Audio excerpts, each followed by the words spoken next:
Hoy vamos a estudiar acerca de un nuevo tema que es sobre la mística y la sabiduría ortodoxa, o sea, la que tiene que ver con la Iglesia Ortodoxa. Ahorita voy a explicar más de qué se trata, ¿no? Pero básicamente es lo que se conocen como las iglesias católicas de Oriente. Entonces, son poco conocidas en nuestros países, acá sobre todo en América Latina, pero pues representan una parte de la cristiandad muy importante, ¿no? En todo el mundo. Vamos adelante ahora con este tema que es el amor al prójimo. Y miren, también tienen enseñanzas muy, muy hermosas. Cito de nuevo a este monje, Juan de Crostan, que dijo: nuestra vida consiste en el amor.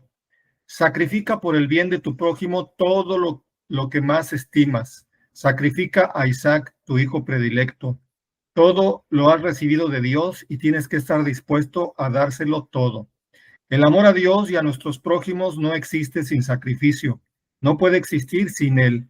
El que quiera cumplir el mandamiento del amor debe estar dispuesto al sacrificio y a la renuncia de todo por aquel a quien ama. Fin de la cita. ¿Qué tal, ¿Qué tal estos pensamientos? A ver, ahí en la primera, obviamente no está hablando como tan radical, ¿no? Me imagino. O sea, me imagino que lo está tomando como una metáfora la de Isaac. Sí, es como decir, sacrifica a tu Isaac, aquello que más amas, ¿no? Ah, ok, ok. Entonces, el estar dispuesto a la renuncia a muchas cosas con tal de ayudar al prójimo, ¿no? De mostrar y vivir ese amor hacia el prójimo. Sí, es que yo preguntaba porque tengo un conflicto con con esa narrativa, pero ya tomándolo como una enseñanza así, como más metafórica, pues sí. ¿Cuál es ese conflicto, si se puede saber? Ya me metí en problemas, no te creas. Nada, pues ese conflicto es que esa forma pedagógica de enseñar de Dios, o al menos se le ha dicho como una forma pedagógica. Bueno, yéndome un poquito más atrás, se enseña que Dios sí le dijo a Isaac, y eso era ¿cómo lo diré? Como lo ideal es sacrificar a Isaac, pero en realidad la enseñanza final es que Dios no necesita eso. O sea, que Dios no necesita que sacrifiquemos a nuestros hijos, como los dioses en los que se envolvía Abraham, ¿no? O sea, Abraham estaba inmiscuido en dioses eh, que sí necesitaban del sacrificio de los hijos, pero Dios dice, no, pues yo no soy así. O sea, creo que esa es como la enseñanza y que Dios provee vida, que Dios no nos demanda sacrificio de nuestros hijos, o de nuestra familia, sino que más bien Él provee vida, ¿no? Entonces, tengo también como un poquito de conflicto, como, no sé si realmente Dios dijo el primer mandamiento o fue un pensamiento de Abraham, de que ve y sacrifica a tu hijo Isaac. Y al final Dios ahora sí interviene y dice, oye, yo no soy así, yo no soy así. Pero bueno, es más o menos el conflicto que tengo, ¿no? Pero creo que va más allá, va más del lado hacia que Dios no es así. Pero como digo, viendo que es una metáfora, ahí sí, sí lo veo algo Y razonable. bueno, y ya que tocas el punto, de hecho, abriendo un paréntesis, lo que yo podría comentar es que la misma narración de Abraham sacrificando a Isaac, muchos académicos consideran que pues es un invento, ¿no? Digamos, literario. O sea, no sucedió nunca, ¿no? Jamás Dios pidió eso, ni habría pedido a ningún ser humano tal cosa, ¿no? Entonces, que finalmente es una historia, que es una especie de parábola, digamos, ¿no? Para dar a entender que debemos siempre estar dispuestos a dar lo mejor a Dios y en este caso, aquí como lo explica este monje, pues al prójimo, ¿no? Hacer ciertos sacrificios para expresar nuestro amor a Dios y al prójimo. Entonces, sí, yo pienso que si lo vemos desde ese punto de vista, no tiene uno por qué entrar en ese conflicto, ¿no? Doctrinal de que cómo Dios pudo haber pedido algo así.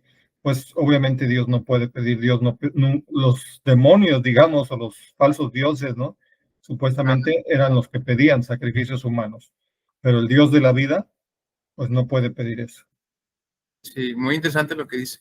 Es que algunas iglesias sí se han predicado de esa forma, o sea, como muy literal, ¿no? Pero sí, sí, gracias por ese comentario, me sirve, porque pues ya veo que sí hay varios estudiosos que lo ven como algo más parabólico. Está interesante. ¿Qué opinas, hermana? Has estado muy callada. Estoy aquí tomándome mis medicinitas, para la eterna juventud Ok. y puros menjurjes naturales. Es que el sacrificio es necesario en esta vida. De hecho, nacemos con sacrificio. O sea, es necesario que se rompa algo en la vida de una mujer, de una madre, para que biológicamente nazcamos todos, ¿no? Entonces, la vida misma supone un sacrificio, supone una entrega, supone el escoger una cosa en lugar de la otra, y ya eso ya es un sacrificio, ¿no? Entonces, partiendo desde ahí, obviamente el sacrificio es el elegir siempre va a ser eso, ¿no? Sacrificio es elegir. Por elección dejo una cosa y tomo la otra, ¿no? Y va a ser difícil, pero como dice Juan de Kronstadt, efectivamente el amor hacia Dios debe de estar enmarcado en una elección, y esa elección va a revestir pues el sacrificio, ¿no? Y fíjate, hermana, ahora que comentas esto de que me gusta mucho esta analogía que estás haciendo con el parto, con el alumbramiento, que la mujer sacrifica pues su propia, en su propio cuerpo, digamos, con el dolor, con el rasgamiento, ¿no? En su propio cuerpo da luz. Y obviamente no solo eso, sino implica sacrificio de muchas cosas más, horas, comodidad, etcétera. Me ponía yo a pensar el contraste con los varones, ¿no? Que al nacer nuestros hijos no pasamos por esa experiencia del dolor físico y todas pues las situaciones, ¿no? Tan complejas y difíciles que vive una mujer. Y es triste porque muchos hombres, al no pasar por ese proceso, muy fácilmente se desentienden de los hijos y no están dispuestos a sacrificar también por ellos, porque si fueran padres responsables, aún como hombres, también implicaría para ellos muchos sacrificios, ¿no? El tener un hijo. Sacrificios de tiempo, de dinero, de dedicación, de atención, ¿no? De muchas cosas, ¿no? Renunciar a muchas cosas para estar al pendiente tanto del nacimiento como del cuidado de los hijos, sobre todo en sus primeros años de crianza. Entonces, pues sí, si lo vemos de esa perspectiva, deberíamos de entender, ¿no? Que muchas cosas que, que son importantes, valiosas en la vida humana, requieren eso, requieren sacrificio, ¿no?